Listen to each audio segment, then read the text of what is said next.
सुप्रभात प्यारे विद्यार्थियों। कक्षा 5वीं विषय संस्कृत की इस कक्षा में आज हम राम शब्द रूप के विषय में जानेंगे। शब्द रूप और धातु रूप दो शब्दों के बारे में आपने पाठ पढ़ते हुए जब हम पद परिचय कर रहे थे तो जाना। तो धातु रूप और शब्द रूप कैसे बनते हैं ये जानेंगे।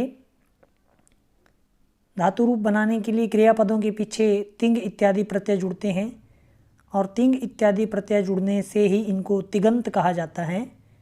और संज्ञा और सर्वनाम पदों के पीछे सु इत्यादि प्रत्यय जुड़ने से नए शब्द बनते हैं जिनको सुबंत कहा जाता है।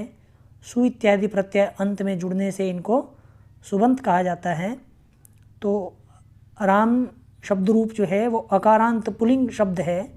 बच्चों, अकारांत पुल्लिंग का अर्थ है कि जब आप इसका वर्ण विच्छेद करेंगे र धन आ म धन आ अर्थात र म राम, तो ऐसे ही श्याम, मोहन, सोहन, कृष्ण इत्यादि सारे शब्द जिनके अंत में वर्ण विच्छेद करने पर अ अंत में आता है, ऐसे सारे शब्द रूप जो हैं अकारांत और जो पुल्लिंग का बोध कराते हैं अकारांत पुल्लिंग शब्द कहलाते हैं।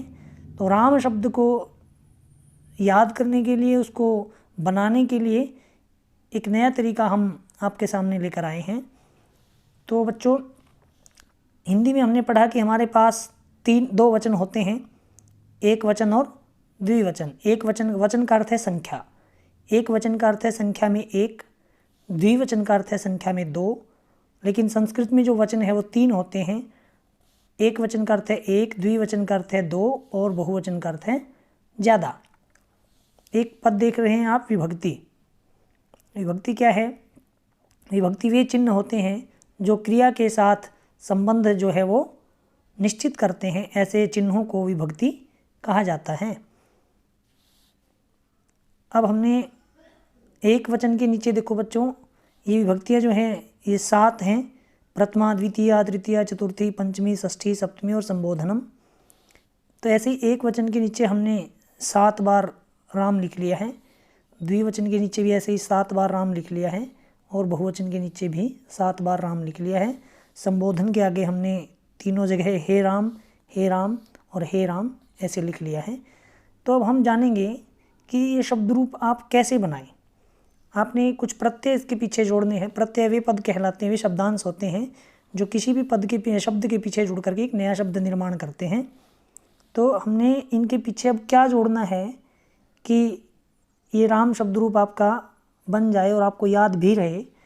तो सबसे पहले जोड़ेंगे हम विसर्गें, जोड़ने से बन जाएगा रामः। उसके बाद हम जोड़ेंगे छात्रों इसमें औ, जोड़ने से बन जाएगा रामऊ।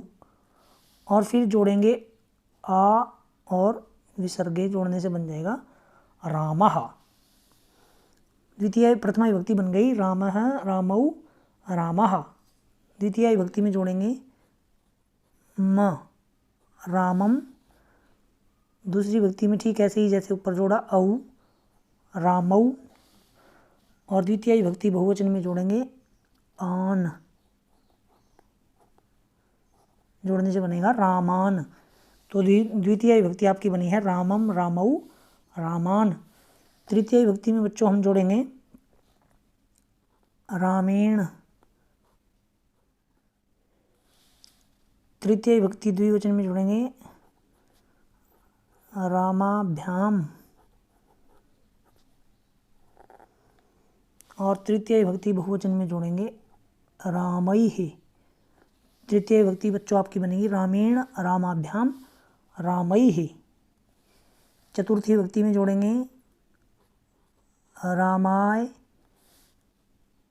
ये ऐसे ही जुड़ेगा जैसे ऊपर जुड़ा रामाभ्याम।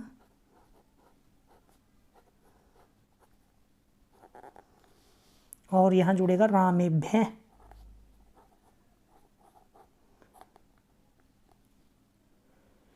इसके बाद है बच्चों पंचमी विभक्ति में अपादान कारक है रामात,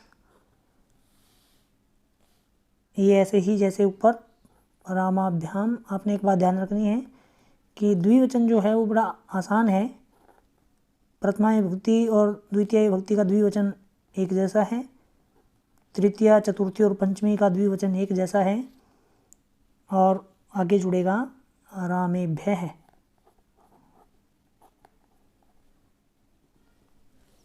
इसके बाद षष्ठी विभक्ति में जुड़ेगा श, जुड़ने से बनेगा रामस्य।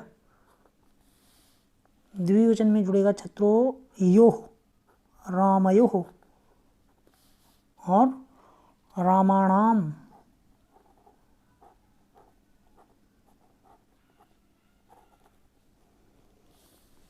सप्तमी में बनेगा रामे।